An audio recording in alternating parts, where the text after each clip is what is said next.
Okay, we're live. Good evening, everyone, and welcome to this evening's meeting of the London Borough's Education, Children and Young People Scrutiny Commission.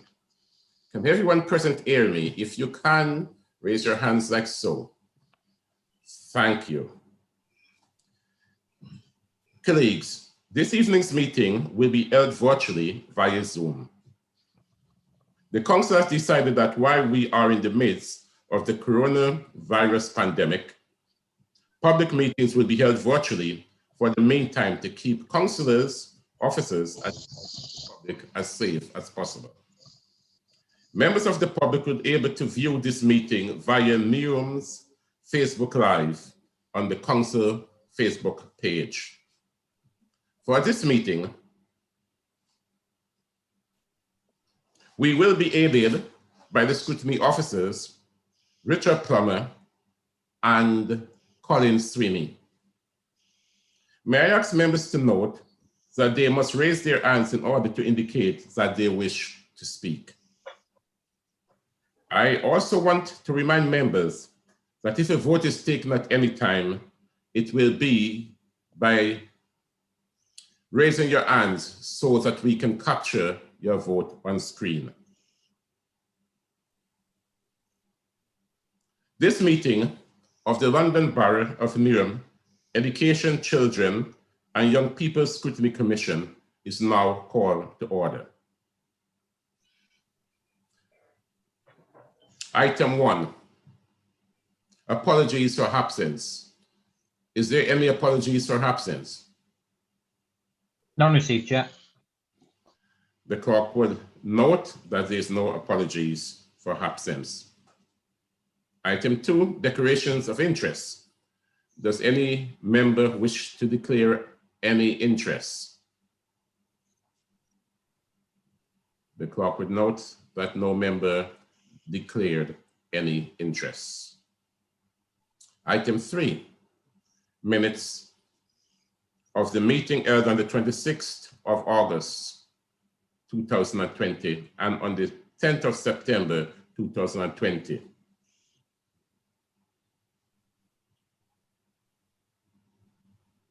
This item is to confirm the minutes of the previous meetings held on the 26th of August 2020 and the 10th of August 2020 are true and accurate records. Thank you, Ellen. Right, could I point out that my name is missing for the attendees? I was present at both meetings. At both meetings? Yes. Okay. That's noted, Ellen, thanks. You note and make the necessary corrections, which will be reflected in the minutes, the forthcoming minutes. Thank you. Okay. Can I therefore move that these are a true and accurate record of the meetings? Yes. Thank you. I've seen Mumtaz and Ellen indicating. Thanks. Item 4 on our agenda is the Ofsted Focus Visit Update. The committee will now move to item 4 on the agenda, titled Ofsted Focus Visit Update.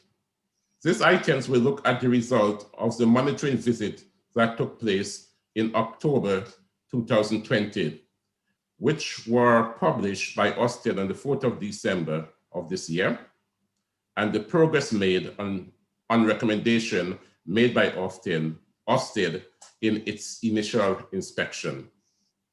I'm delighted to welcome to this meeting Councillor Sarah Ruiz, Cabinet Member for Children Social Care, Councillor Tim Aldridge, Corporate Director for Children and Young People, Ali Omar, Assistant Director for Improvement and Change. Is there any other member or directors that is supporting Sarah and Tim this evening? If so, please introduce yourselves. I see Sarah. Councillor Jane Lofthouse is here, Chair. I was just Okay. going to say. Welcome, Jim. Thank you. As is Emma Cockrell. Okay, thank you. And Tim, I noticed that I'm promoting you to consulship. Or demoting, Tony. Okay. I see you remain silent. Okay. Right.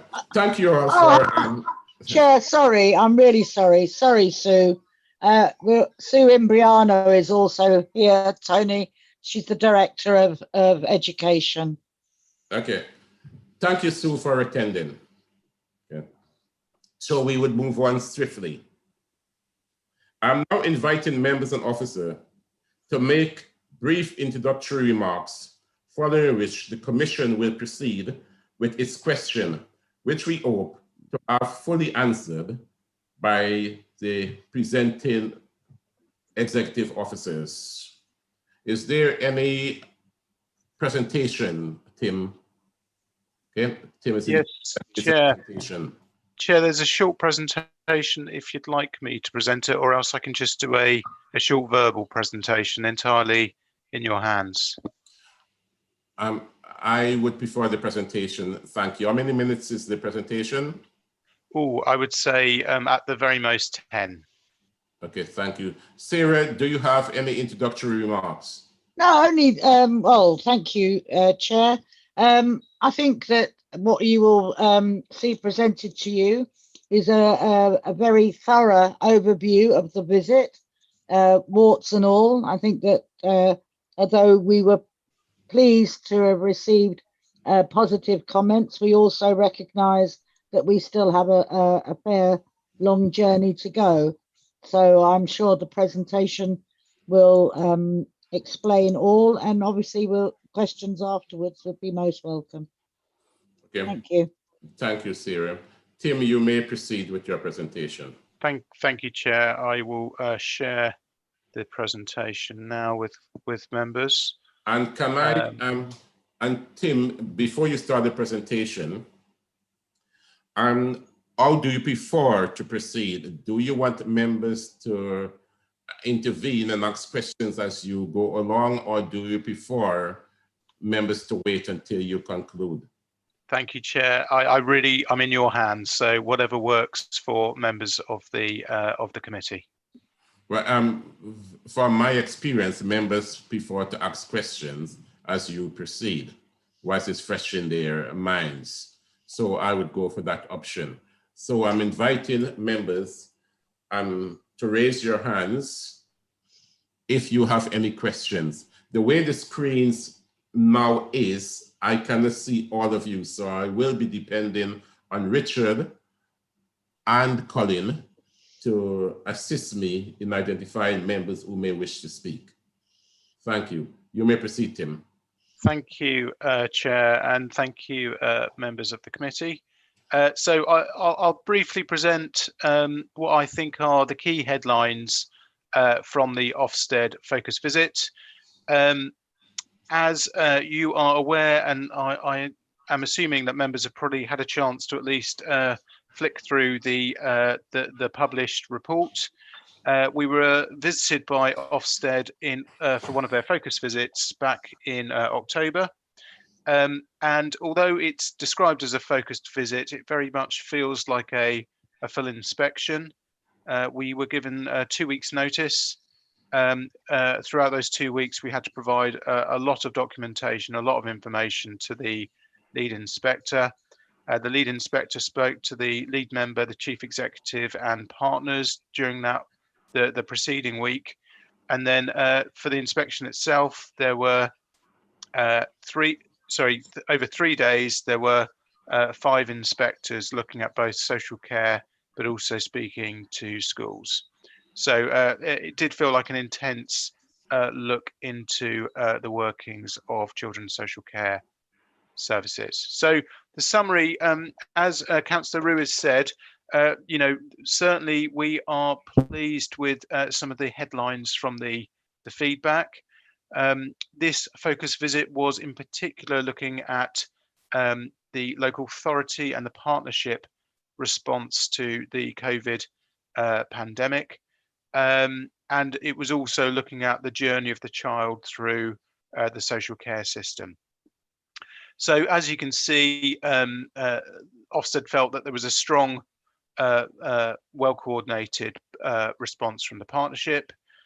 They felt there were creative responses to working with children and families during the pandemic, and there were efforts to minimise the impact of the pandemic on children and young people. They also recognised that despite the challenges of the pandemic, we were also able to progress key elements of our improvement work, including a quality assurance framework, a model of practice, appointments to the senior management team, and the social care academy as well. What was reassuring was we presented the Ofsted team with our self-evaluation prior to them commencing the inspection, and they felt that although they did find areas that were in need of further improvement, those areas corresponded to the areas that we had identified in the self-evaluation. So there was a greater assurance that we as an organisation were aware of both our strengths and areas for development. So the key areas of positive feedback, so yes, that strength of partnership working, the response to COVID-19, the ability to coordinate a response to the most vulnerable children and young people. They particularly remarked on the improvements at the front door, so the multi-agency safeguarding hub and the sort of assessment work within it. Again, they commented that there'd been improvements despite the pandemic. They felt we know ourselves quite well, and they also felt we had realistic plans in place to deliver further improvement. So that was sort of the positive feedback. But absolutely, as Councillor Ruiz said, we are not complacent, although we feel we're starting to build momentum behind the improvement work. There is further distance to travel. So there were some very helpful comments and feedback from Ofsted, and that's very much going to shape the improvement work moving forward. And I will talk a little bit more about the plans moving forward in a minute. But the key areas for us to do further work, as per the feedback from Ofsted, were improved planning and intervention to protect children at the risk of exploitation. And in particular, they wanted us to demonstrate a more streamlined governance, operational governance of the work to support children at risk of exploitation. They felt we, again, needed to sharpen and smarten the planning process for children subject to child protection and children in need plans.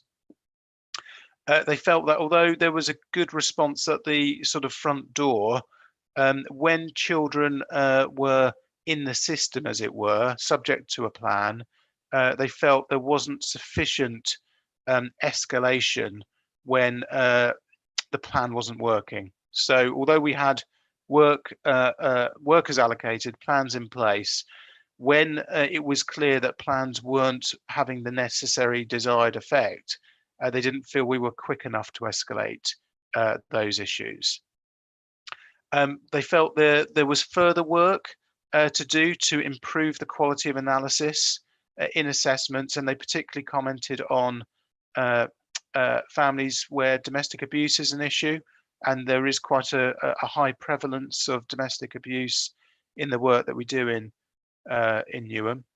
They felt, again, related to children who are at risk of exploitation, they felt the return home interview process for when children go missing could be improved, and we had completed an audit just before their visit, and again, they could see that we had identified some of those issues ourselves prior to their visit. They felt supervision was more regular, but wasn't consistently of a high quality. So although they saw supervision on case files, they didn't feel what they described was it wasn't purposeful enough, and that lack of purpose at times in the supervision meant that those issues of planning and intervention weren't as sharp as they should be. So those two areas are related. Although they did comment on an improved standard of audits, where they felt there was a clearer and more consistent audit process, they wanted to see more evidence that audits had an impact on improvements in practice. So there's more to do just to clarify what needs to change to make a difference in the work with those children and their families. They also felt there was further work to do just to strengthen our response to children at risk of exploitation. So I talked about the operational governance. I've talked about the return home interviews. They also mentioned improving the risk assessment, and also ensuring that we were intervening in a way that was actually making a significant difference for children and young people. So we've gathered all that feedback, and there's, as you can imagine, over the course of 3 days, there's more sort of granular feedback as well, and we've brought that into our improvement approach, and that's across 3 key areas. So there are some discrete pieces of work which we're describing as quick wins. There's some special projects which is more in-depth work to improve practice, and then there's just some improvement work that's going into our business as usual service improvement plans. So I'll go through those, if I may, Chair. So the quick... Yes. Is that okay? I asked you a question on that, but I was just seeing you've put it up. That's okay. Thank you, Chair. Quick wins. So these are the quick wins. So it's out of borough notifications for children who are in our care but placed outside of Newham. And we have a duty to both notify local agencies such as health, but also the agencies where we are placing that child, such as the new local authority where that child will be living. So although we were notifying, that wasn't done in as robust or as consistent a way as it should have been. And we've got a project in motion now to improve practice there.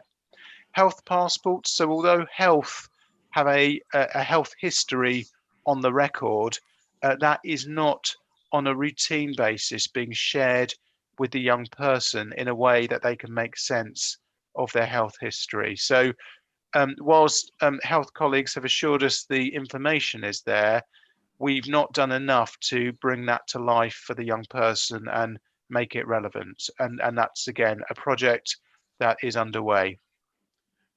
For strategy meetings and before moving on, Tim, may I yes, please do, Chair. Intervene here. I have a member wishing to ask a question. Councillor Khan, you may ask a question.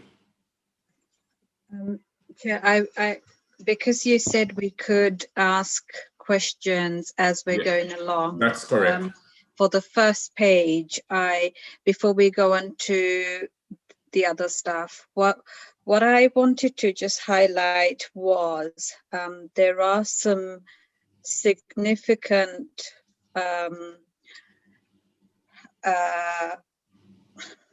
in the intervention work that we are doing with our young people,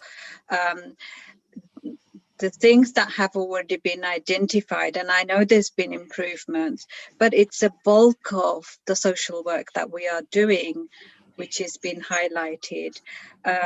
Return home interviews, if there are issues with those, what it seems like the young people who are at risk, who are being exploited, you know, the importance of understanding where they've been, you know, where exactly have they been, and to establish that if we are not doing return home interviews on time, it doesn't look good on our statistic,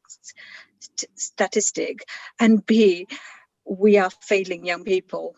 And, you know, we're not, as a borough, we're not in a great place, because what we are seeing, young people being injured by knife crime, young people getting involved in gangs, and we are losing young people by knife crime and, you know, other forms of exploitation. So I'm still quite worried that the list that's given on the first page, you know, I do hope that we are going to be looking at some drastic measures to improve those. I note that that's more or less a statement rather than a question. Am I correct, Councillor? Yes, it's a statement. Tim, do you want to respond to the statement, or Sarah? If I may, Chair, just to say, no, recognise your concern, Councillor, through that statement. And as I said earlier, we are not complacent. We know there is more work to do. As I said at the start of my presentation, we've completed a self-evaluation. So I think we have got the right systems in place to know where the areas for improvement are and to track progress. And I appreciate from a councillor perspective, from this committee rather, you know, there are concerns about the pace of improvement. All I would say is we are picking up pace, and actually as I go through this plan for improvement, I hope you can see how we are really sharpening our focus on these areas. Thank you, Tim. Okay, Thank you. Tim, you may continue. Thank you, Chair. So there's I think I got to the strategy meetings and child protection conferences. So there's another piece of work to improve the plans that come out of those meetings, to make sure that they are specific, measurable, realistic, with clear timescales. So making them smart in essence. So improving how we write those plans and to make sure we're focusing on the right things. The next quick win is around the independent reviewing officer. They're the people who chair looked after child's placement review meeting, to make sure that not only are they present during the review, but they are there ensuring that the care plan is progressing in between meetings as well, and that's evidenced on the file. To strengthen a range of tracking records to ensure we're monitoring those children who are subject to pre-proceedings, so that's prior to going to court, those children who are subject to legal proceedings, and those children who we are planning for permanency. So again, they saw some improvements in those trackers, but there's a few areas that we need to tighten up, and again, we see that as a quick win. To ensure consistency around the use of strengths and difficulty questionnaires. These are questionnaires to measure the well-being, the emotional well-being of children in our care. And although we have been completing these, those haven't been completed in as consistent a way as they should be. And we're working with our health partner to make sure that there is an improvement in that area. And finally, the last quick win is that work around the return home interviews that Councillor mentioned just now.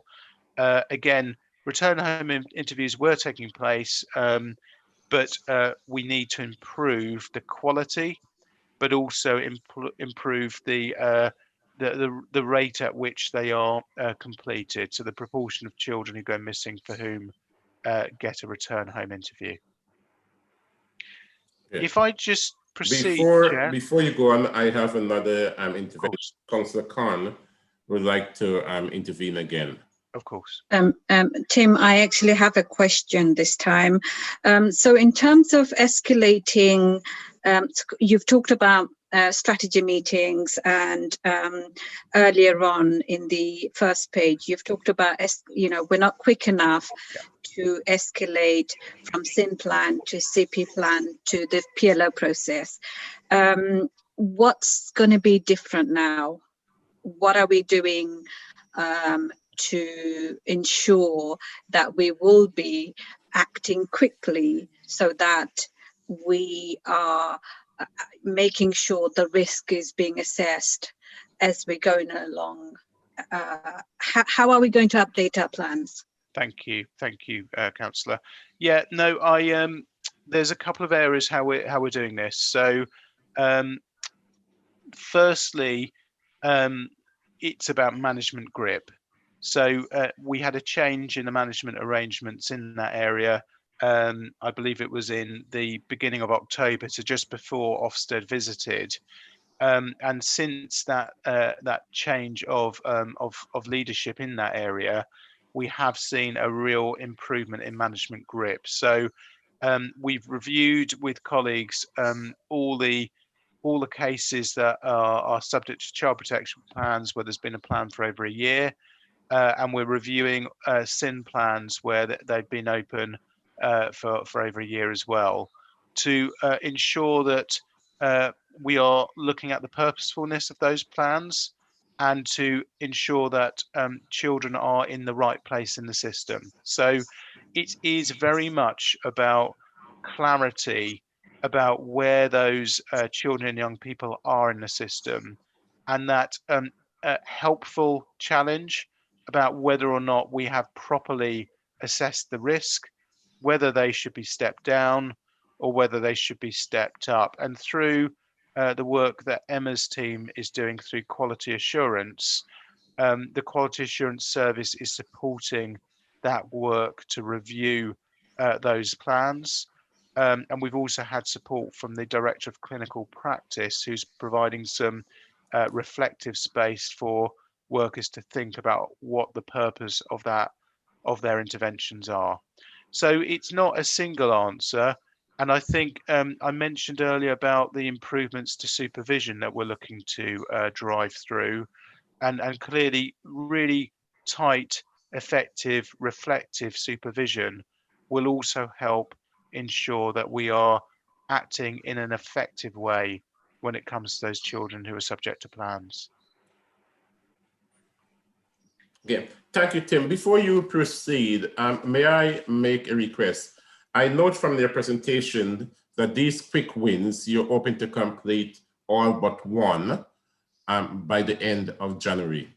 So can I ask then that our first meeting in February or March, whenever it is, you provide us with an update in where you are with regarding to these quick wins, whether they're achieved or not. And if they haven't been achieved, can you then provide explanation also as to why they haven't been achieved?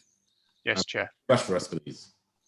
And secondly, my next request would be, you have provided us some time ago a suite of indicators which this commission will be reviewing on a regular basis.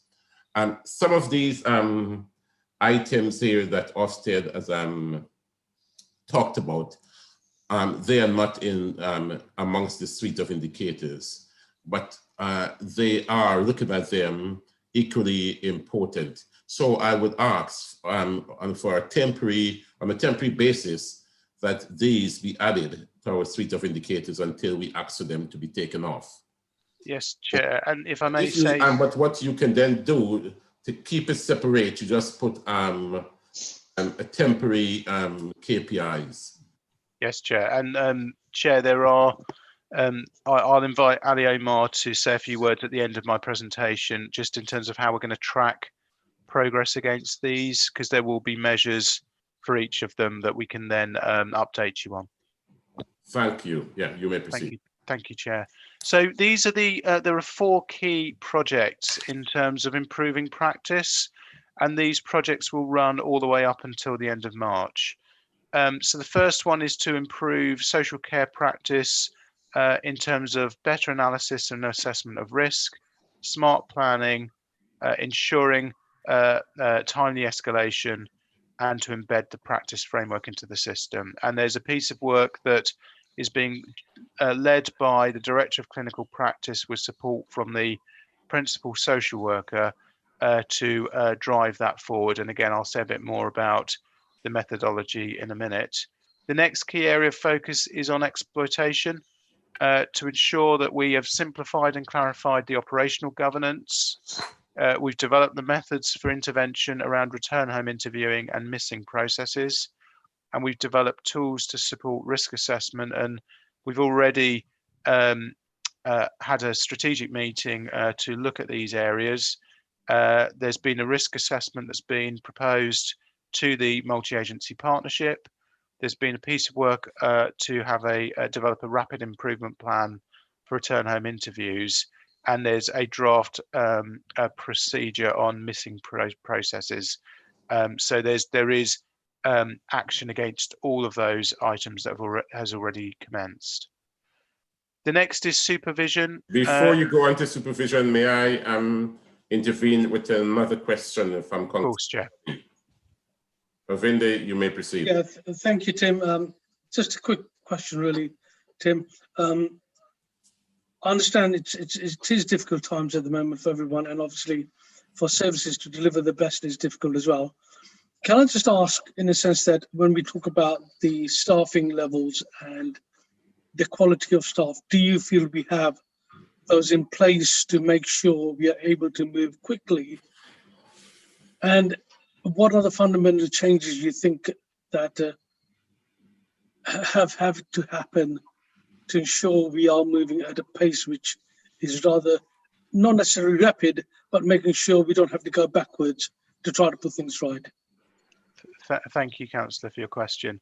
Yes, no, I think the staffing levels, I think we've discussed at previous committee meetings, and I think I've already mentioned to this committee that one of the biggest risks, one of the biggest constraints is about ensuring we've got the right level of staffing and we've got the right stability across the workforce. So I mentioned earlier, we've launched a social care academy.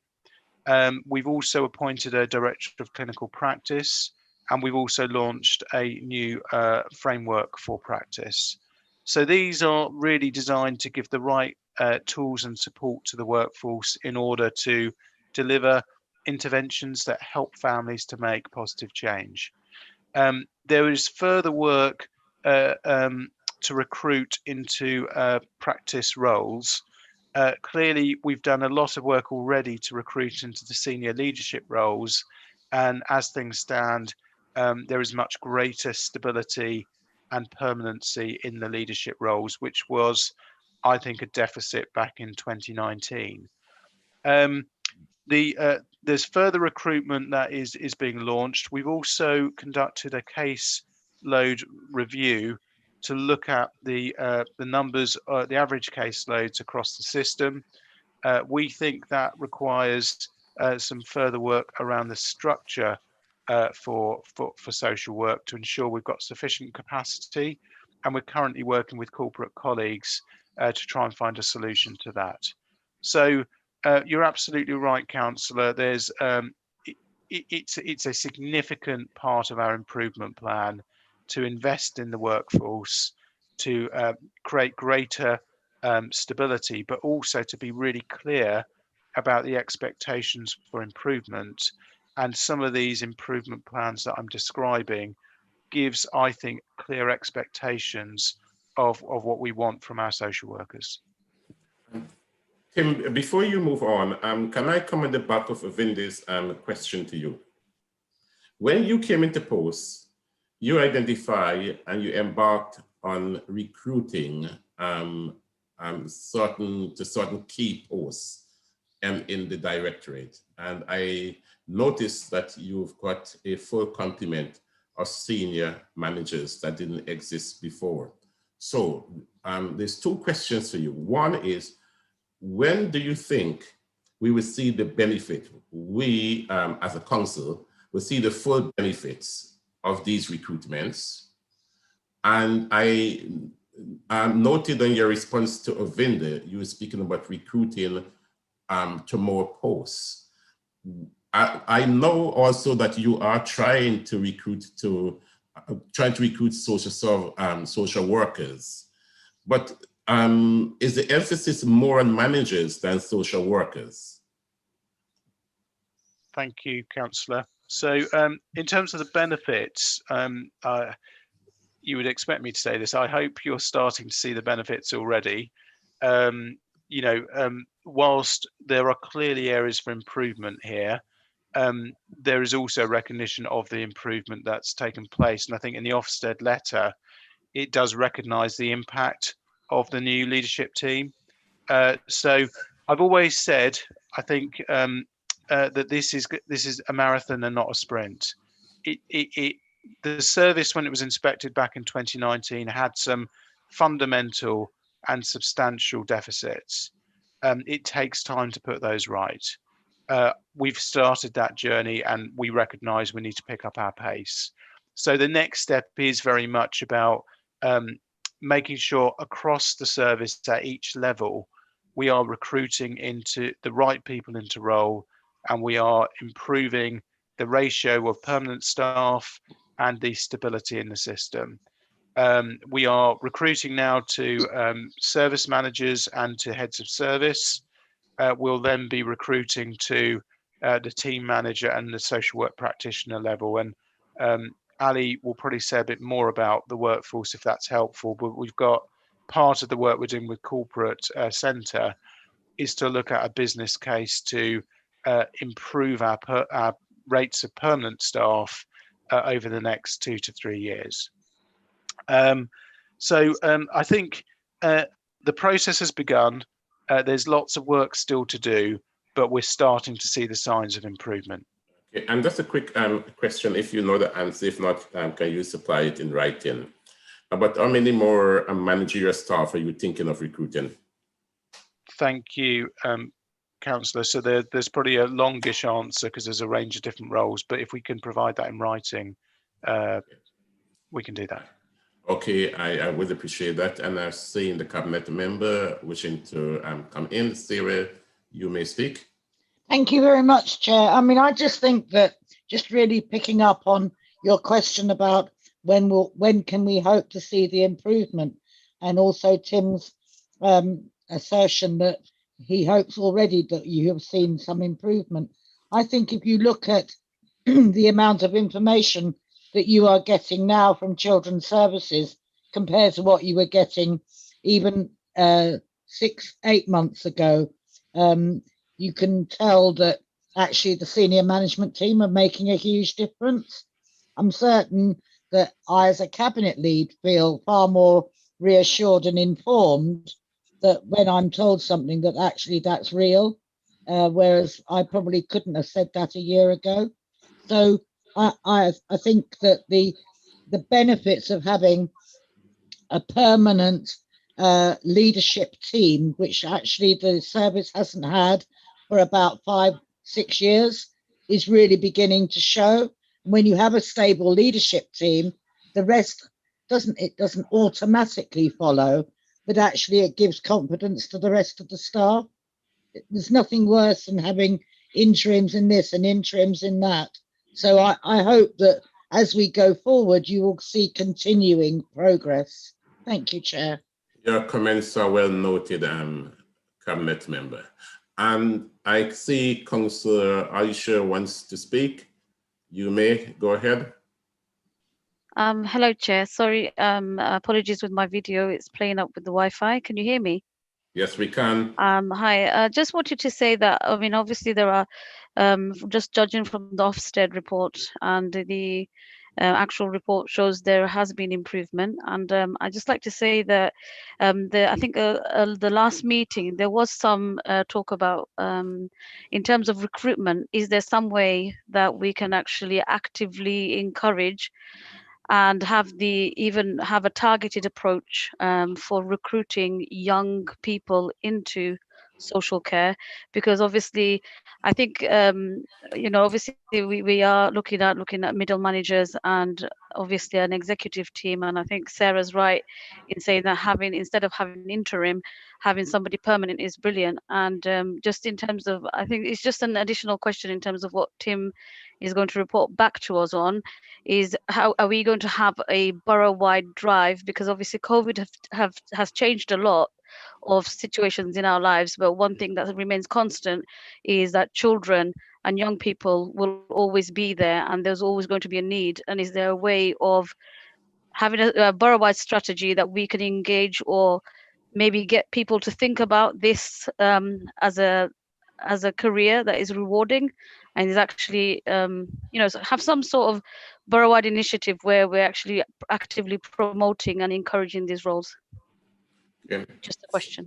Okay, thank you. And before Tim answers, Councillor Singh, I have noticed that you want to speak, but in order to progress, I would bring you in once we've made some reasonable progress.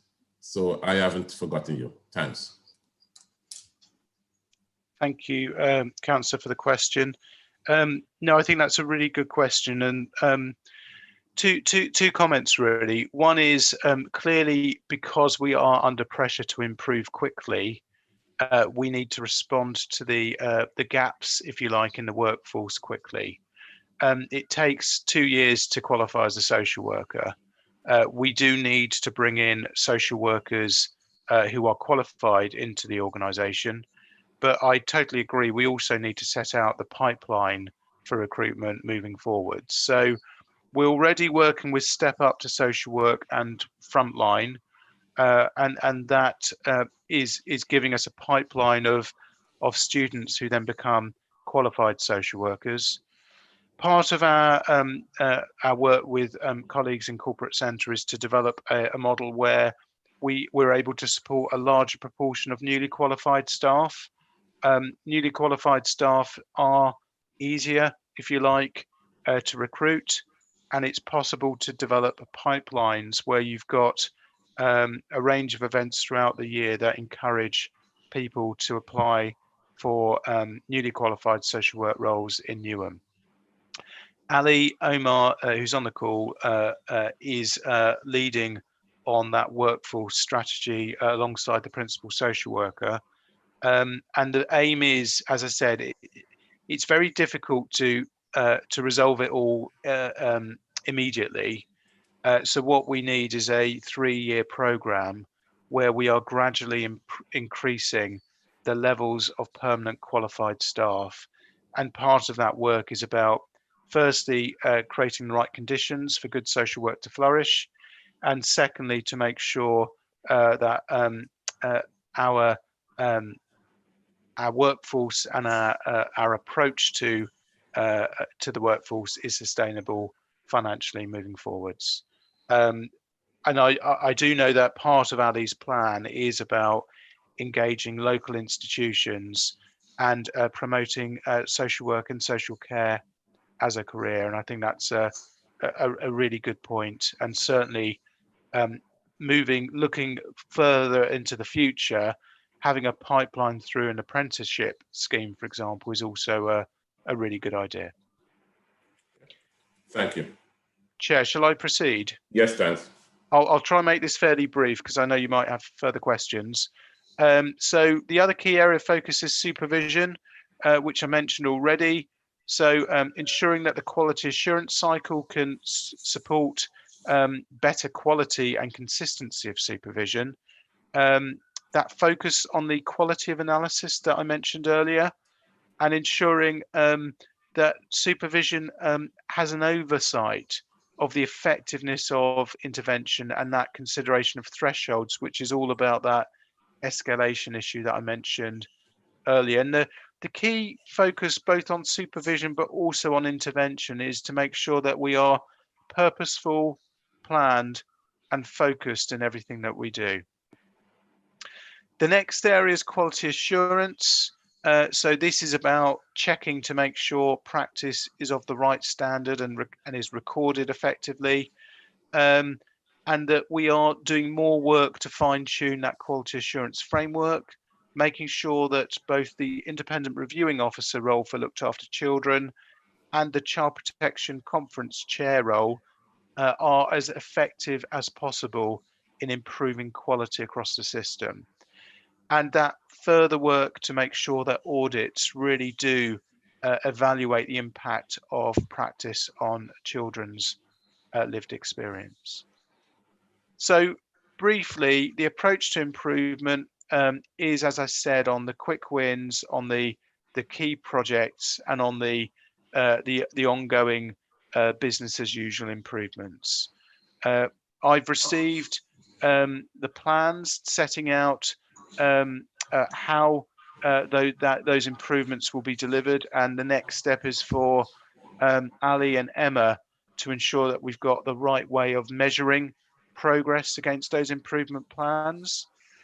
The projects are going to be organised into 2 sprints, so we can measure the impact and we can monitor over a longer period, and those are going to be monitored through the improvement boards. The quick wins are monitored through the fortnightly improvement focus groups, and there's as I said, a real focus on ensuring that we can demonstrate what has been achieved and what the impact is. And this just gives you an idea of that model, and we can send you the slides, members, for you to review in your own time. But it just shows you the approach to improvement, the governance that's there, and how we're going to track and monitor progress. This is very useful. Thank you. Before you proceed, Councillor Singh, you may ask your question. Yeah, Tim, having looked at your presentation, which is a welcome sign to move forward, do you think that we will be in time, I'm not saying a time scale, but in time, put our hand on our heart and say, we've delivered a service that's fit for purpose? Thank you, Councillor. I mean, it's my absolute ambition to make sure we can say that. You know, I'm not going to suggest this is straightforward or easy. It's not. There are lots of moving parts. There are lots of things that can constrain progress. And certainly it's not ideal trying to deliver improvement during a pandemic. But I am absolutely determined that we will make progress. I've seen the signs that we are making progress, and I am committed to increasing the pace of change. You know, I've now developed a leadership team who know what good practice looks like. They've all come from places where they've been working, which are delivering good practice. Newham is a challenging environment. Let no one be in any doubt about that. If you are a practicing children and family social worker, Newham is one of the toughest places in London to practice. But I do believe we've got the right leadership team in place to deliver improvement. And we will have a further visit from Ofsted, probably in end of March, beginning of April. And that will give you members a clear sign of whether we have picked up the pace. And we can expect probably a rated inspection sometime in the next 12 to 18 months, I would suggest. So again, that gives us a real target to aim for. Okay. Thank you, Tim. Scrutiny has a role to play in all of this, Tim, and I've looked at this previous slide and I haven't seen our name there. Is it an omission, or do you think we don't have any role to play? It is an omission, Chair, and apologies for that. But yes, scrutiny should be there too. Okay, thank you. And I bring in Councillor Khan briefly. Councillor Khan, can you make it brief, please? I'll be very brief, Chair. Tim, I wanted to ask you earlier about the audit of case files. So I know when Ofsted happens, obviously we all kind of get together, we want to make sure everything's right, but a regular audit process, apart from in supervision, what else is being put in to audit files, to make sure visits are happening, to make sure that we are escalating cases when we need to? Thank you, Councillor. That's a really good question. And Emma, do you want to come in? So Emma Cockrell's the Assistant Director for Quality Assurance, and she's well placed to provide an answer to that. Emma, do you want to briefly summarise what the QA framework is? Yeah, absolutely. So every month we and on a weekly basis, we're reporting on key performance indicators that indicate whether visits are happening, whether supervision is happening within the required timeframes, and assessments are being completed within the required timeframes, and reviews happening. So that's a kind of standard reporting, and we've developed kind of Power BI reporting, so visualization tools for managers and workers to be able to see at a glance kind of where progress is being made, where kind of things might be moving towards being outside of timeframes, and where there may be drift in terms of planning for children. So at a kind of a basic level, that is being done on a daily basis, and managers can access that information from the live system. We also have implemented a monthly auditing regime, which is a kind of where we are auditing via the use of conversations around structured questions, and there are approximately 45 of those audits per month being completed per month. Those audits are also subject to moderation by the senior leadership team, and that was one of the bits of feedback from Ofsted that we did receive, in terms of they agreed with all of our moderation grades. So what they could see was that the senior leadership team knew what good looked like, and those are happening routinely. And the feedback and the learning from those audits is then going back into the service via monthly service area, what are called practice and outcomes meetings, where there's a combination of looking at both the audit outcomes, but also data and performance. And what we can already see through the implementation of practice and outcomes meetings is real improvements in terms of data quality. So visits happening more regularly and being recorded, reviews happening. So there are improvements there that are being noted, and the fact that those visits are being recorded now means that we've got better oversight, because we can see what the quality of the work is. So there is a kind of a whole system. We also have recently undertaken a multi-agency thematic audit around return home interviews, a deep dive, looking at how effective as a partnership are we in addressing kind of issues of where children are going missing and being exploited.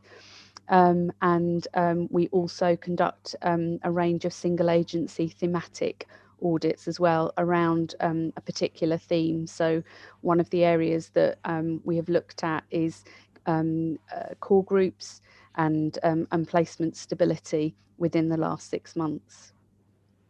Thank you, Emma. Do you think, Chair, we could have some snapshot at some point, just to see where we were and the improvement, not for this meeting, but maybe for future meetings? Just so that, you know, it's reassuring what you've told me, but I would really like to see where we were, and, you know, how many visits do we actually manage to do within the new management structure that's improved from before. Yeah. Is that noted, Tim? That is noted, Chair. And Richard, can you make a note of that also, please? Okay, thank you. You may go on, Tim.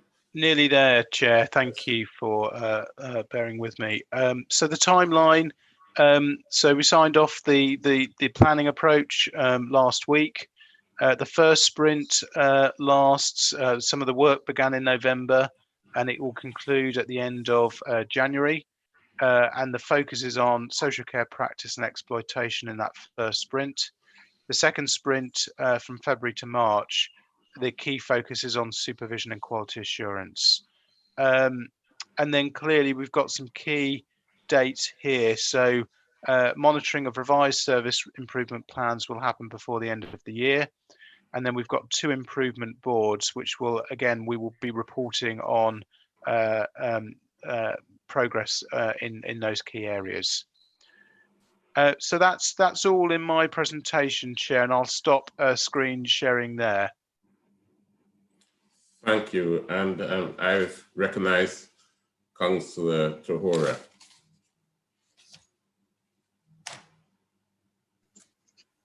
You need to unmute. Yes. No, I have written the question. I just wanted to know that, considering this pandemic situation and all its consequences, so what was the support in place for care leavers, especially in terms of, finding a job, going around, or in terms of mental health? What was the support? What is the support in place? I noticed Sarah wants to answer that question. Well, I'll start to answer it, Chair, and the only reason that I'm stepping in is because we had a really successful Care Leavers Forum on the last Friday, and this was one of the areas that we talked at great length about. And so with regards to work, we are partnering with so the virtual school has an arrangement with Workplace, and that we are doing helping young people to produce really good CVs and working with them on various areas of their development, and to get them to. So some of our young people are not yet job ready, but we can actually help them and support them to be job ready, and then Workplace then step in and offer them interviews and employment. So that's on the one side for the work, but on the mental health, we've now got a full complement, I think, Tim, on each young person has a personal advisor, and they are now in regular contact with each of those young people, looking after their mental health needs, supporting them where at all possible. Even as far as on Christmas Day, they will be contacting, there's a team of people in the Leaving Care Service who will be doing a ring round of all of our young people to ensure that they are okay on Christmas Day. So I think there's been a huge improvement in the level of support that we are offering our care leavers. But I'm sure Tim has probably got something to add to that. So Thank you, Sarah. Yes, it's going to add more to what Sarah said, because I think she's given a comprehensive answer. I can see Tim shaking his head, so I would proceed. Now, before I wanted to ask, quickly, if because Sarah said that you're in contact with some workplaces, I just wanted to know if also, with colleges, if there were mentors that were leading with corporations, working.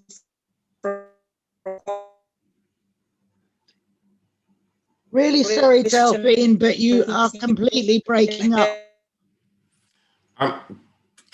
Delphine, I would bring you back in later when I think your internet recovers. So I'm going to come back to you with this supplementary. Can everyone hear me? Thank you. Tim, Sarah, in the wake of the Ofsted focus visit, in light of this report and your what the that you've given us this evening. This commission has a simple request, something that a year or so ago I said that we will be doing. I think the time is right for us to do it.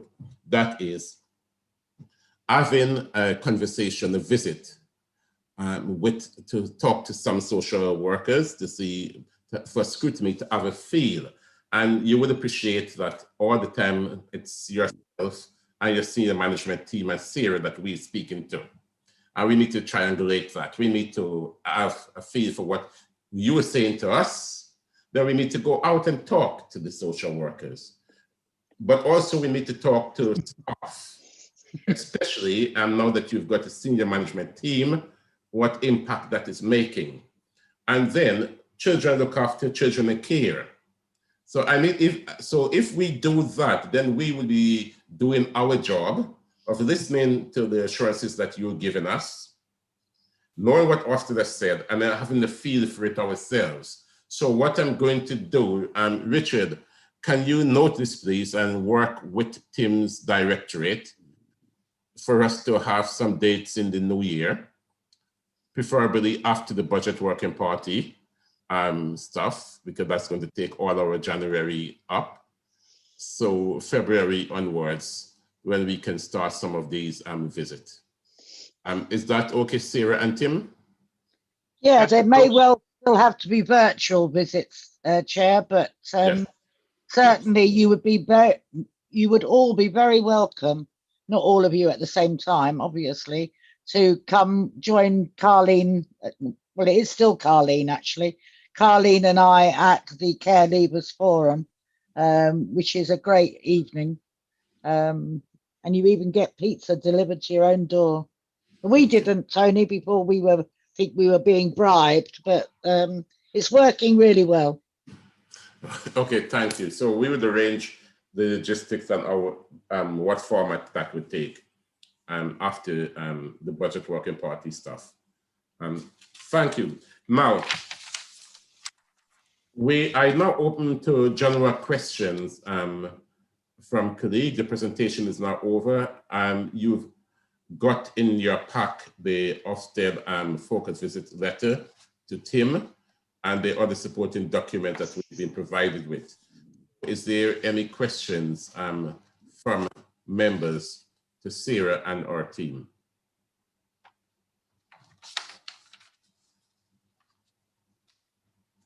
Chair, I don't have a question, but I just wanted to thank officers, Sarah's team, to say that I do understand that it can't be easy, and the position we're in, it's taken a lot for us to see the picture today. So I just wanted to thank the entire team. Yep. Thank you. Sure, I can see Tim acknowledging that gleefully. Avinda. Chair, thank you. Can I just echo those words of Councillor Khan, that it's refreshing to hear that we are moving forward. Just a quick question, Tim. I know we said we are recruiting or trying to recruit permanent staff as well. In light of the diversity of the community we have, do you feel that we are able to say we are well catered for the needs of the residents of the borough? Thank you, Councillor. We do have a very diverse workforce. Now, whether or not that workforce directly matches the makeup of the borough is probably something that requires further analysis. But I think, you know, where it's not diverse is that it's very strongly weighted in terms of a female workforce, but that's true of social work everywhere. But it's certainly very diverse in terms of ethnicity. So I do think certainly there's a lot of strength in that diverse workforce. What I would like to see is greater stability. So what we know is we have too much reliance on agency staff, and however good they are, you know, social work is a business that's all about relationships, and it's really difficult to support change through relationships if your social work is always changing. So, you know, we're under no illusions. There's a lot more work to do in this space. As I said, plans are underway. Ali has a good sort of experience of delivering improvements in workforce elsewhere. You know, it is a challenge. It's a challenge across London, but I do think there is scope for us to make some significant changes and improvements over the next 2 years. Thank you. Avinder. Chair, just a quick comment, really. Tim, I appreciate that.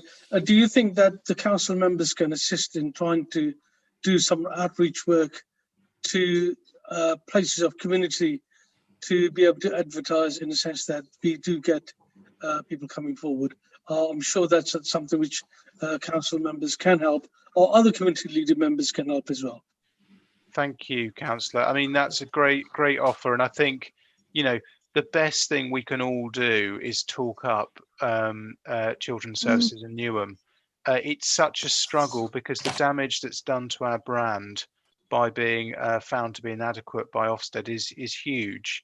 And a lot of my work is trying to change the narrative, trying to set out that there are some amazing opportunities working in Newham. It's an amazingly diverse place to work. There are social work challenges, but there's a huge opportunity to make a difference and to have an impact. And that's what we want to do. We want to create that environment where social workers are supported and fulfilled, and we're attracting the best talent into Newham.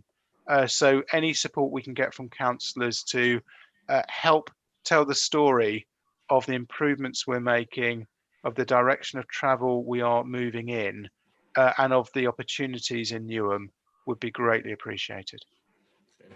Ellen.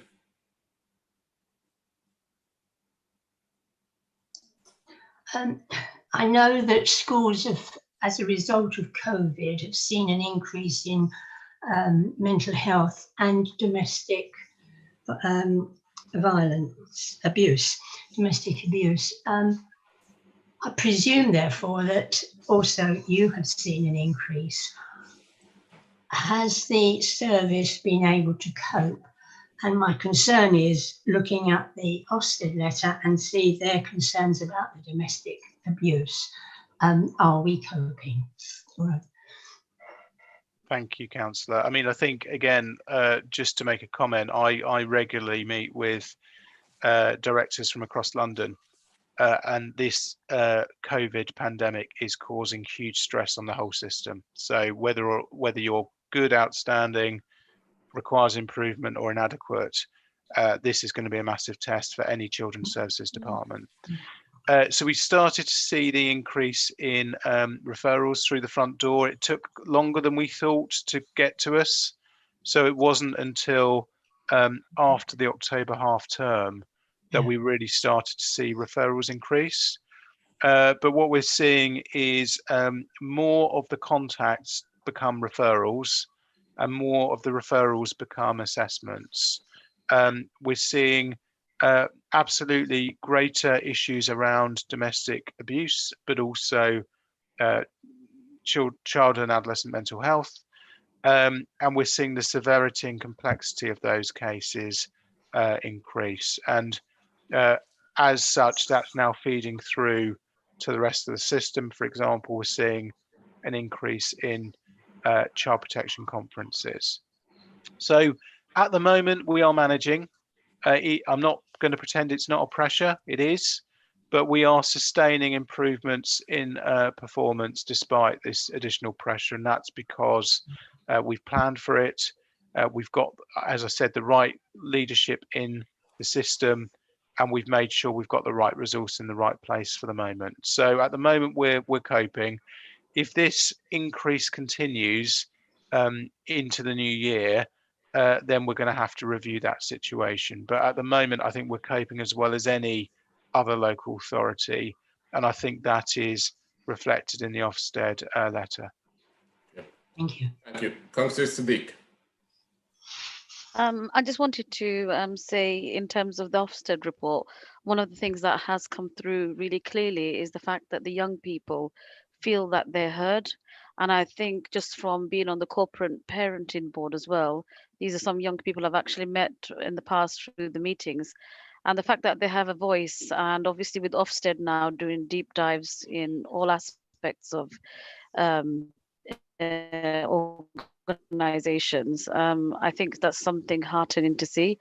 And hopefully, the only way is up from now on. And I think it's a positive thing. And like Councillor Havinder has mentioned, for us to be championing and trying to drive forward that message that, okay, we are asking for help and people from the community.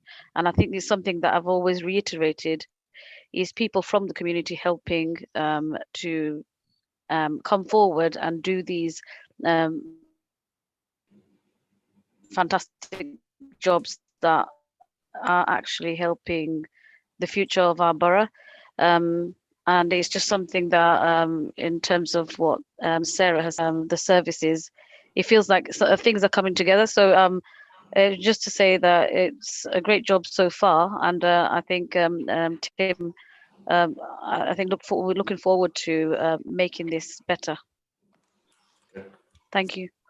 Thank you. Thanks, everyone. Can I just close this session by saying I have read the Ofsted letter to Tim, and it's has made a better read than the previous correspondence. So, so on behalf of this commission, I would like to extend our thanks and appreciation to Sarah, Tim, and their colleagues for the work that has been put into this.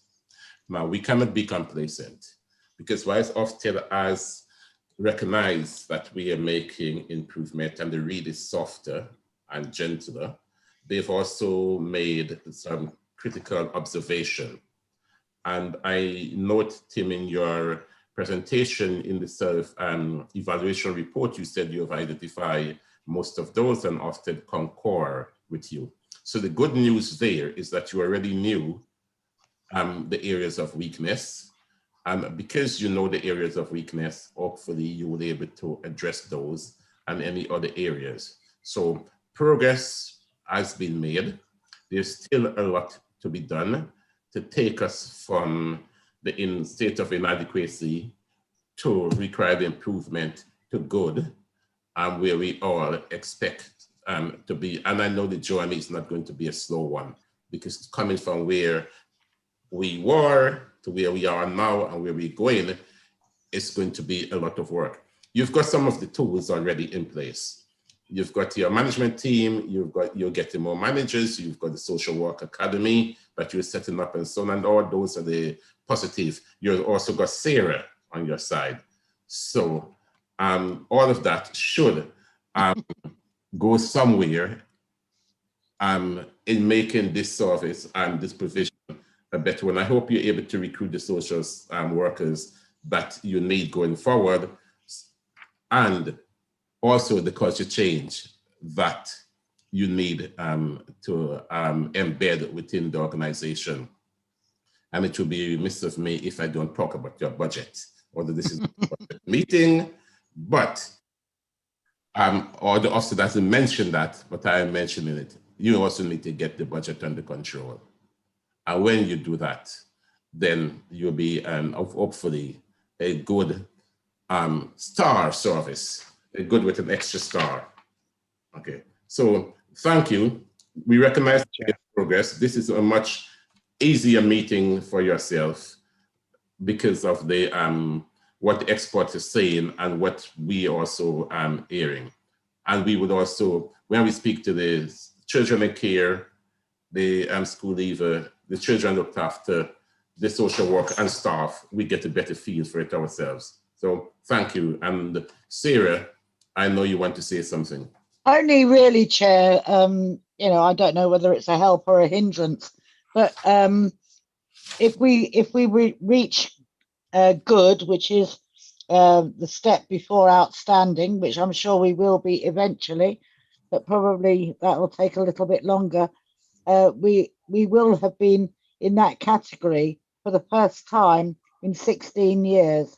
15 years we have been requires improvement. So I just think we need to recognise that it isn't just something that's happened in the last 5 minutes. We've got a lot of work to undo the last 15 years. Okay, that's noted, Sarah. So thank you very much for coming. We have another item on our agenda to complete. I know some of you might be leaving us and some of you will be staying. Those of you who are going to be leaving us, have a good night.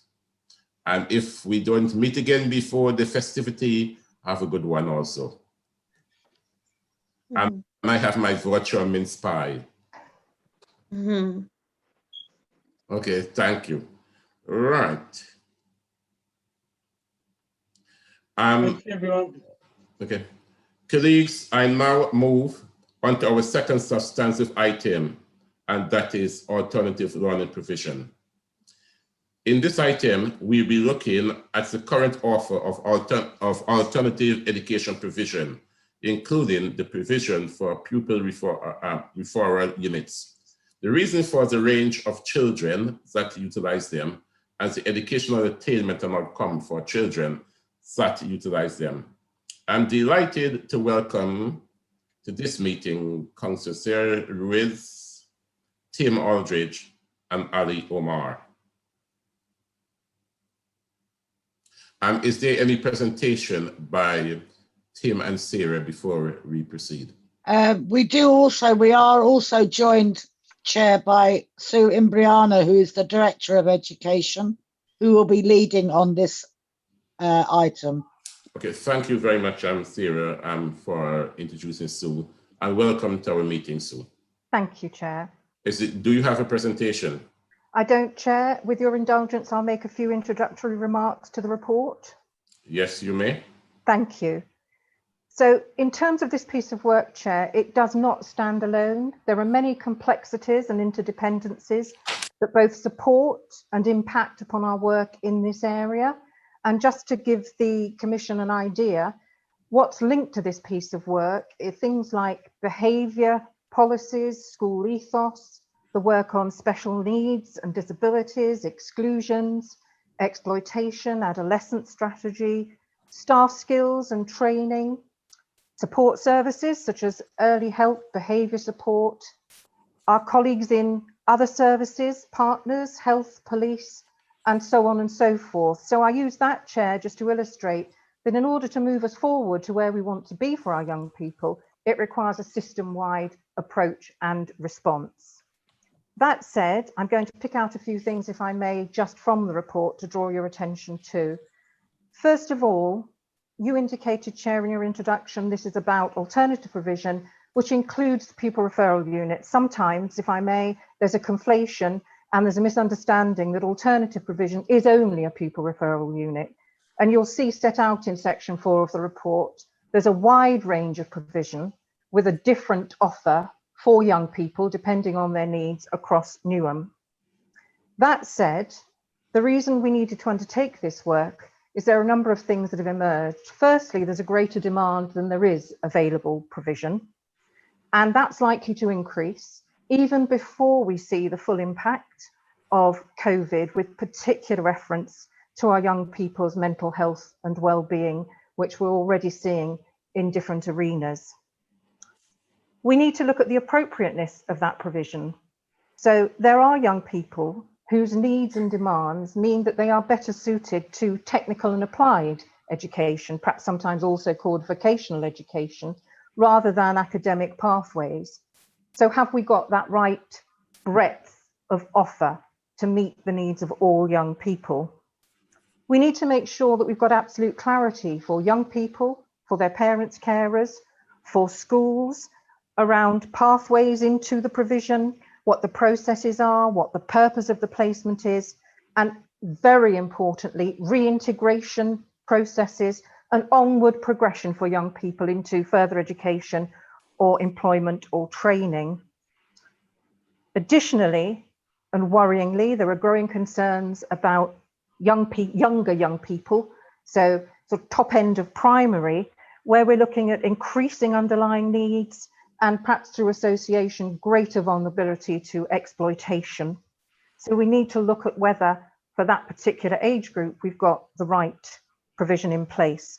And in paragraph 4.3 of the paper, you will see the objectives that we set out in terms of this particular piece of work. I'm not going to go through the report in detail, Chair.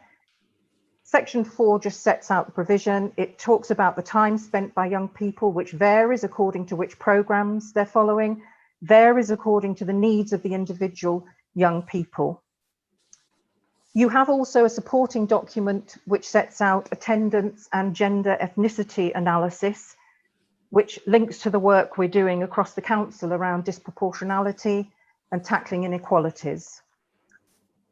One particular issue I did want to draw attention to, and that's in the section 6.1, the final 2 bullet points of the report, relates to special educational needs and disabilities. I know in this commission, you've talked before about that relationship between special needs and exclusions and how there is underreporting. And if you look at the statistics in this report in terms of our alternative provision, you will see significant percentage of young people do have underlying special needs. And within that, the real prevalence of emotional health, mental health issues amongst our young people. So we need to look at that in terms of earlier preventative measures, interventions, and appropriateness of provision, which we pick up in some of the solutions we're proposing. We have a section on outcomes. Because there are comparatively fewer young people on different sorts of programs, it's quite difficult to make comparisons across the board and with other areas in terms of educational outcomes. But in alternative provision, it's also important we measure qualitative outcomes, not just quantitative. So it's about the support that allows young people to progress in their relationships, handling their emotions, being able to move forward to the next step of whatever training or employment they're going on to. There's an interesting reference in the report to absence, and not just in relation to PRUs, but also across the board, and a comment about the comparative unauthorised absence levels in Newham as compared with other authorities. And we'll be looking at that in greater detail in relation to our exclusions work too. I hope you'll see from section 7 that in working with youngsters who are in our alternative provision, it's absolutely vital we take a multidisciplinary, multi-team approach. So we are putting support around those young people. We're not just trying to tackle a single aspect of their lives. And I'll come back to that when I just reference the 5 or 6 outcomes that we're looking to move forward on. Section 8 references exclusions, and I've said there is so much interdependency between exclusions, between what happens in our mainstream schools and then the outcomes for those young people who require alternative provision. Some of the discussions have led to potential solutions such as nurture units, which have been around for some time. They're not fully developed in Newham. It's an area we'd like to explore, and we've certainly had head teachers indicating interest in exploring. So this is more about the preventative at an early age, an early stage of young people's issues, rather than waiting until they are escalated to such an extent that they are removed to alternative provision. We need to be using that sort of provision as a continuum of provision, and a continuum which isn't a one-way continuum, i.e. once you're on level 1, and if you're not coping, you automatically move up those escalations. But the right interventions are in place to allow a two-way movement in terms of that continuum. We need more concentration on reintegration. You'll see there are references in the report, not just in alternative provision in Newham, but across the country, that young people sometimes feel they get into alternative provision and there's no way back, there's no way out. Now that's working with the young people, that's working with teens, but it's also working with our mainstream schools about readiness to accept young people back. There's reference also in the report, Chair, to elective home education, which is, one could say, is another form of alternative provision.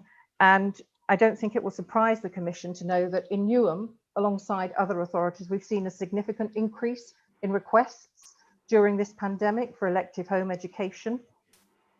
Elective home education is an area, I think it's true to say, and I'm looking to our Director of Children's Services, that a number of Directors of Children's Services, Directors of Education have concerns about, because there's very little regulation and access to the young people themselves once they're in that process. Yes, we have a process where we visit, we look at what's on offer, but beyond that, there is very little regulation.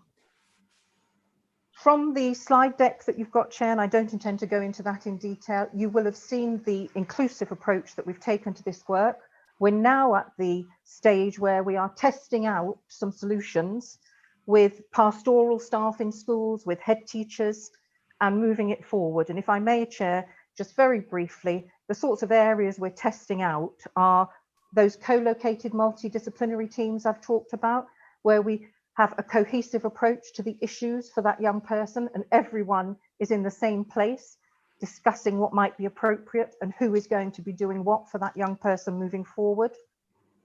Talking about a trusted adult for the young person who can support them through their education journey into the next stages, particularly at transition periods. Traditionally, transition periods have been seen as moving from primary to secondary, but transition periods in terms of other things that happen in people's lives, whether it be bereavement, those sorts of areas are transitions, and the young people we're talking about find those particularly difficult to cope with. We've got to get better at data, sharing data. We absolutely recognise that. So we need to look at that as part of this work. We need to make sure we're networking professionals so they can share the best practice and come together in a solution-focused way. We want to work with schools in enhancing that provision I mentioned before, that sort of nurture approach. And finally, we want to do some work around how parents and carers might support each other through the system and help build those relationships with schools. Chair, if I may, I'll stop there and happy to take questions. Thank you very much. Thanks. Any member? Yes. Yes, Councillor. Yeah, I think the question I asked Sarah and what I was saying when I lost communication comes into this. But even though you're talking about the high hands of the primary years, I was going to come back to the leavers. I don't know if that's okay, because we're talking about giving them the skills for life. We're talking about helping them during transitions. And I'm going to ask about these Black children, because we have to be realistic as possible as we can, and you know, to act as best as we can, and also give them, make sure that they have the best that they can be as well in society. So these young people are the least want to get a job realistically in real life period. They can go to university and have qualifications, but when it comes to the job place, they are the ones to be rejected easily. Have you thought about anything in that sense, in that aspect of things, to help them really get into the job? Okay, and to end up maybe in Tesco stacking shelves while they have qualifications, like university qualifications? Okay, right. Councillor, by the time they get to university and etc., they're out of Sarah's care and grip. And many respects, unless they are still within the up to 25, I think. Yeah, that's what I said. Care leavers. I guess what you're saying is what she's doing regarding the young people now, those that are in our care, so that it's a brighter future. Yeah, all right. Sorry, I didn't. I'm not. I suppose that is, am I putting words in your mouth? I suppose that is what you want to ask. What is she doing now regarding them? Yeah. Okay. Because I lost the communication when I was talking to her. That's why I realized that, and I did promise to bring you back in. Yeah. Okay. Okay. So slightly off this topic. Sorry. Obviously, all of our care leavers, we have a responsibility up to the age of 25.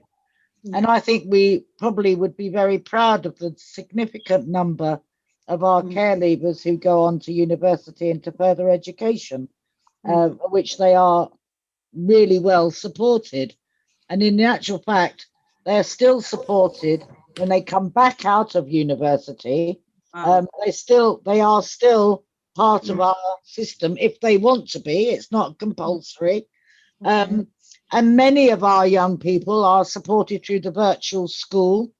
So that's a part of children's services, but it's a virtual school who do amazing work with our young people. And I'm sure that Val would be only too happy to talk to you about that, because Val Naylor at the virtual school is the link with these young people into university when they come back out of university and into the job market. It's not an easy, I mean, you know, everybody's struggling to find work. So, but you're right. You know, we do the very best we can to give them the tools to enable them to be the very best they can. So we do continue to support our young people up until the age of 25.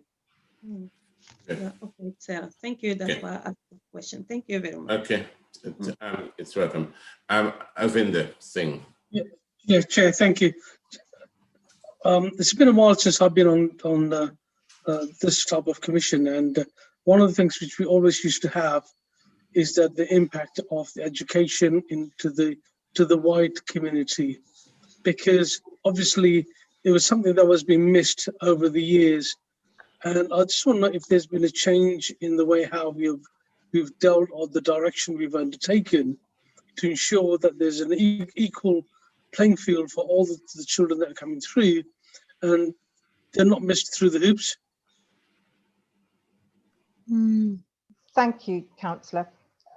Tim may want to comment, but if I just say that, and forgive me if this isn't answering your question, I think it might in part, but we're very conscious of work that's happening in our schools, being led by a number of head teachers to look at the disproportionality inequalities agenda for young people actually in schools, and then the work that's being done in particular with our colleagues in the area of work, employment and opportunities. So there are some projects that we're working collectively on to tackle those issues for all communities of young people.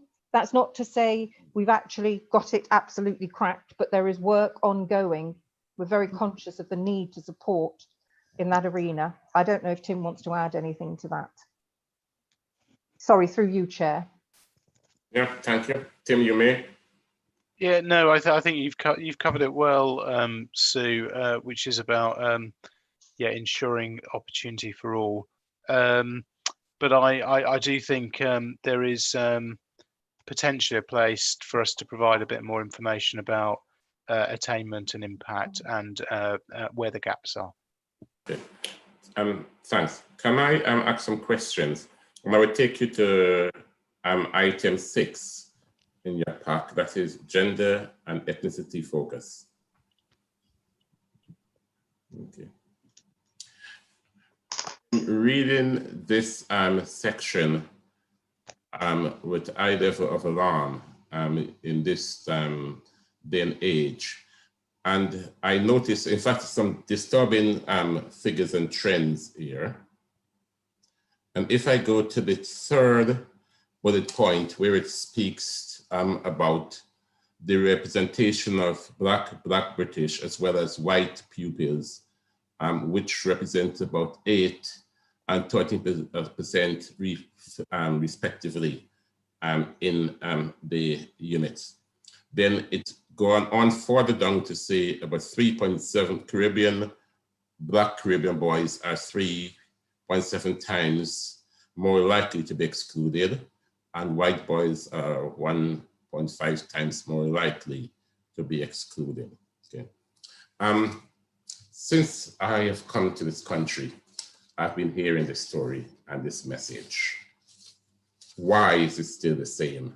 When we have several experts, we spend millions of pounds in social services to intervene, and the country at large is in different areas of interventions and so on.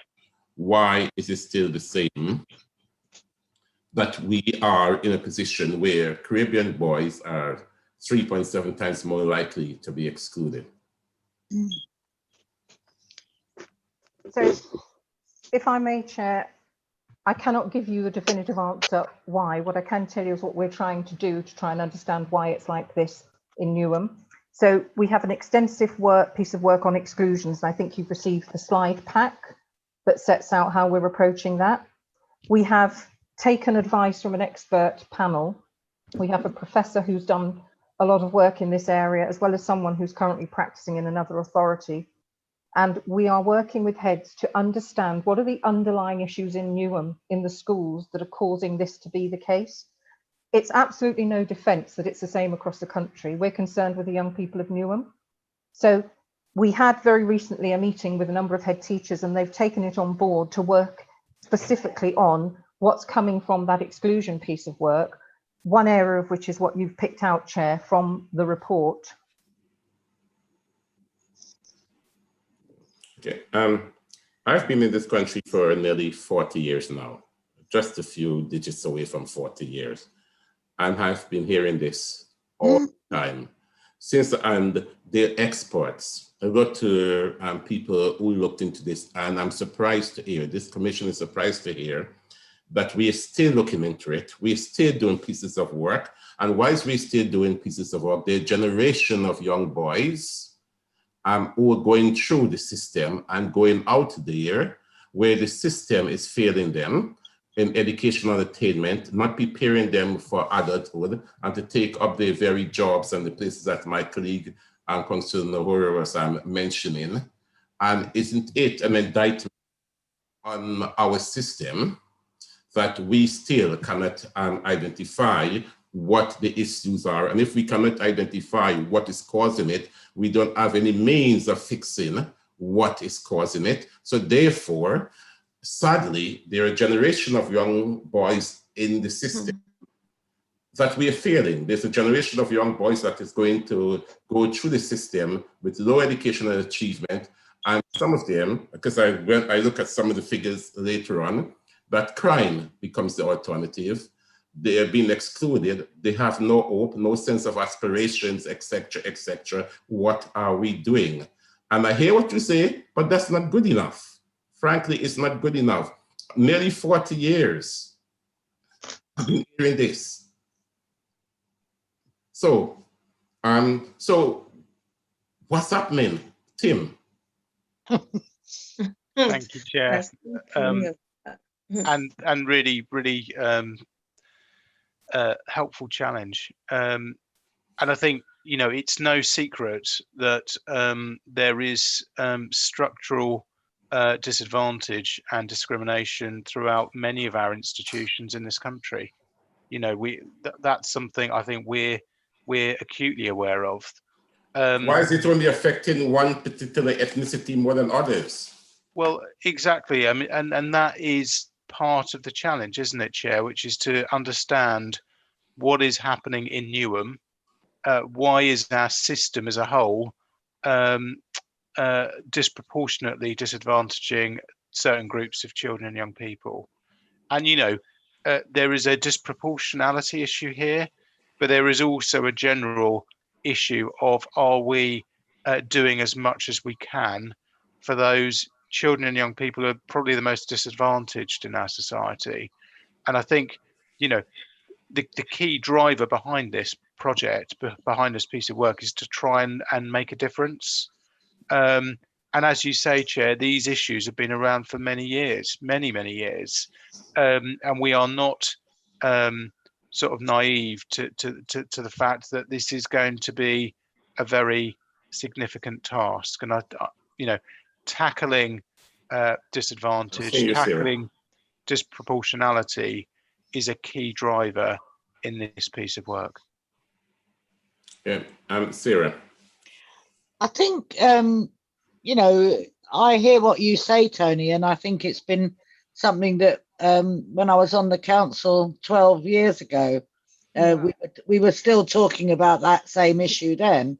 I think we can look at maybe all sorts of causes, but I think we also need to recognise as well that actually some of our young people from the Black community, I'll use the word as a general, is that they are also some of our highest achievers, and I think it's, you know, it's yeah, it's you know, but it's the ones that are you know, I mean, I would say it starts at primary school, where perhaps I can remember where we had swathes of young of children leaving primary school unable to read. Now, you're not telling me that that was a whole class, that it just so happened that they left primary school without being able to read. There was something fundamentally wrong in that school. If you start your secondary school being unable to read, then you become disruptive and you end up being into a spiral of going to alternative provision. And I think that up until maybe 18 months, 2 years ago, you would have been, that's where you would have remained. You know, we have an issue on the number of schools that continue to block book at alternative provision. We have an issue about whether they're prepared to be taking those young people back. And it does so happen that the level of Black young boys are disproportionately affected. And I think there's something fundamentally wrong with some of the systems whereby it, you know, they're seen as being troublesome when in actual fact nobody's ever really recognized what their additional needs are. And I mean, it's not something, you know, I can't sit here and say that we're proud to say that 40 years later we're still talking about the same issue, because it's outrageous. But until we're actually prepared to tackle that issue, and I don't think we ever have, no, we'll keep on with that spiral, because in actual fact, you know, that it's, oh, there's somebody else who's more important. So we genuinely have to deal with it, not always talk about it. You know. Yeah. If we never understand it, Sarah, then we cannot deal with it because we don't know what we're dealing with. And it's taking too long to understand it. Yeah.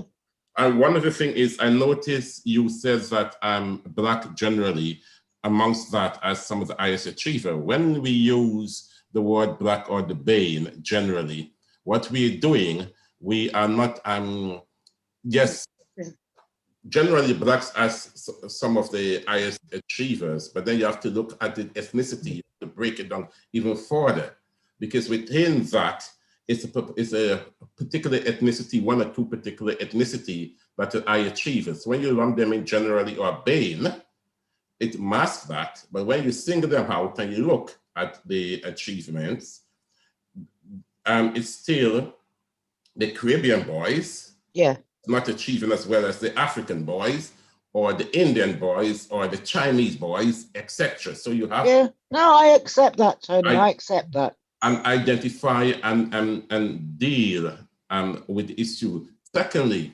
isn't it that we're making life too easy for the schools, who failing to understand these boys culturally, where they're coming from, failing to understand their own needs, and just thinking that if they are presenting as troublesome, the best thing to do is to expel them and send them to a pupil referral unit.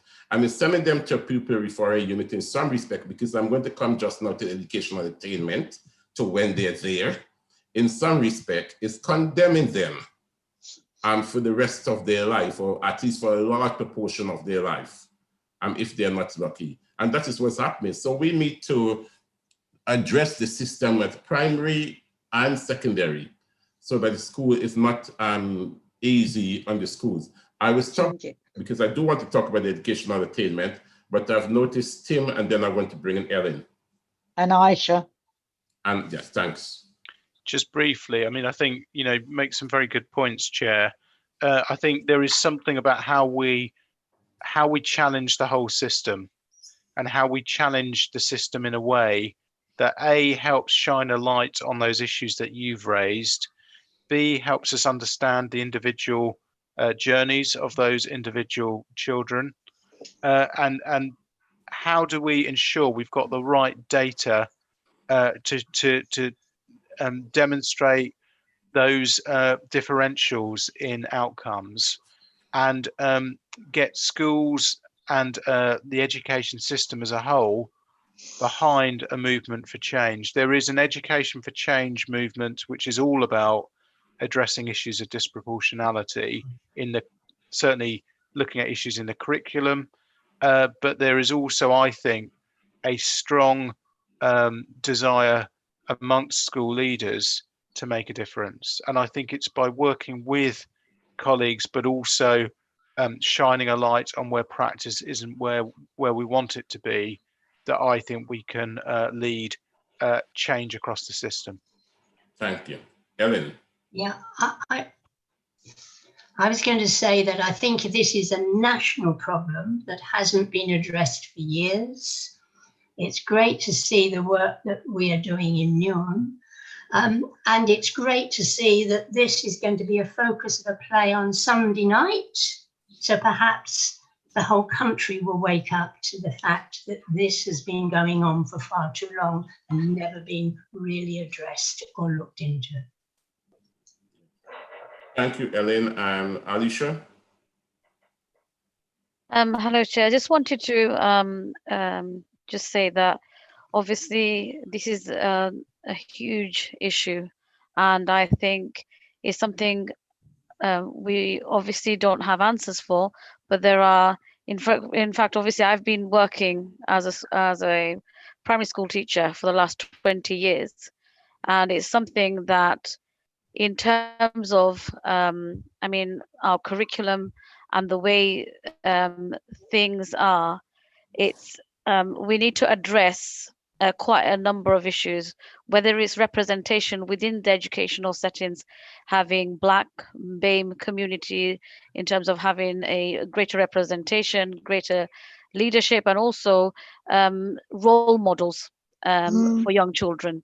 And on top of that, I believe that obviously, I mean, I can't help but mention the fact that in terms of having a different curriculum where all emotions and all feelings are actually considered to be valid, something that we as a whole country, in fact, need to address. And just recently, I mean, I work at Kensington Primary School, and I actually award-winning.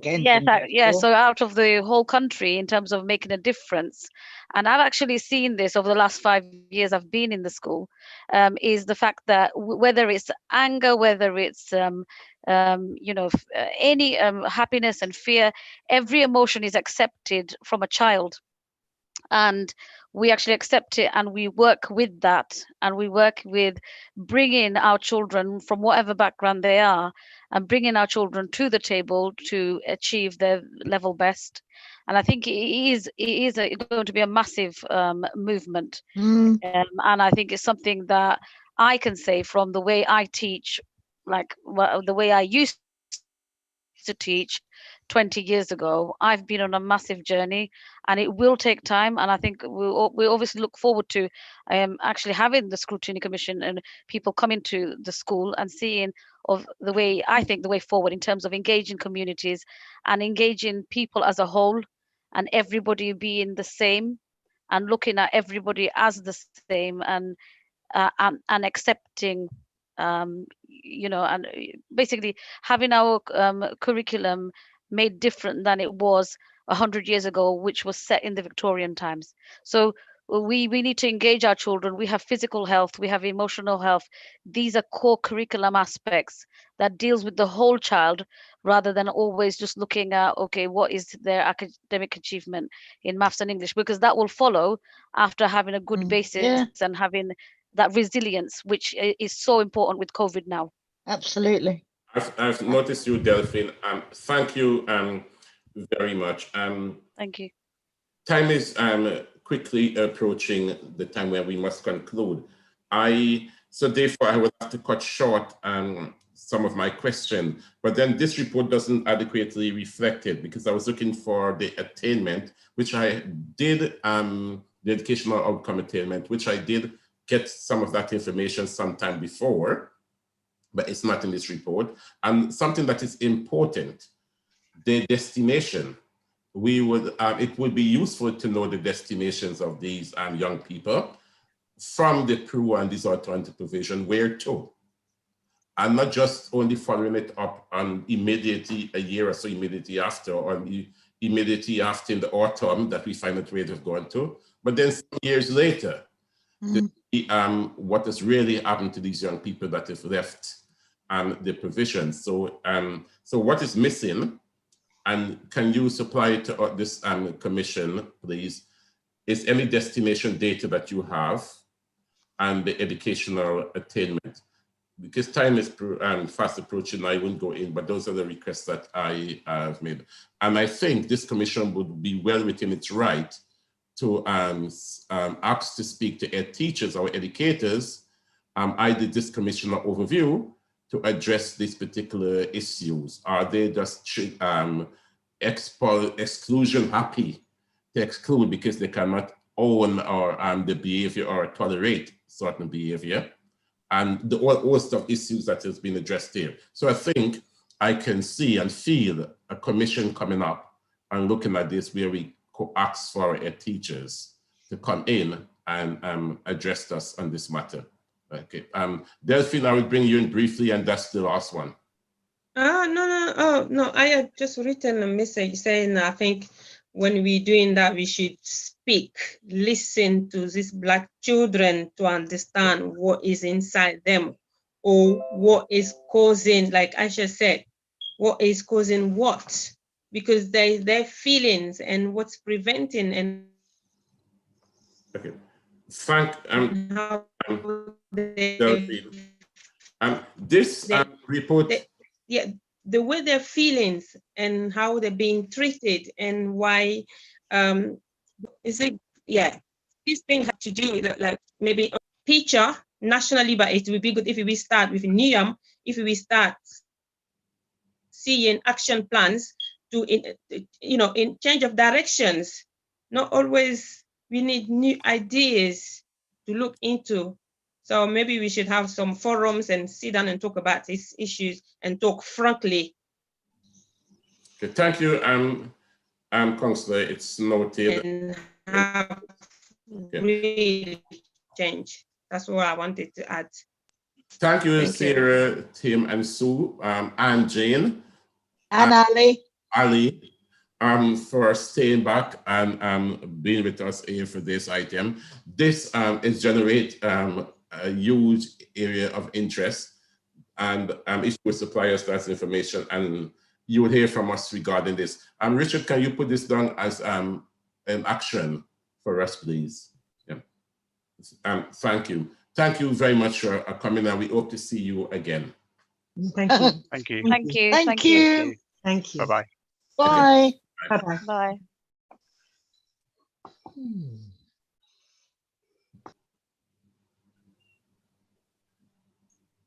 Okay. We now move on to the forward work program and action tracker. We are looking to consider and agree or amend the relevant the work program attached in the agenda. I would suggest, rather than doing that now, given that we are just 3 minutes from 9 o'clock, and I don't particularly want to move standing orders, can we defer this to later? Or can you give me permission to speak with the officers on your behalf to get this sorted? Is agreed. That Yeah. Thank you. Yes, agreed. okay? And what I would then do is circulate whatever we've agreed in terms of the work program and the tracker to members. Is that agreed? Agreed. Absolutely. Thank you, Anthony. Okay. The date of our next meeting. We don't have a date of the next meeting to publicize now, but that also will be coming out to you in the very near future.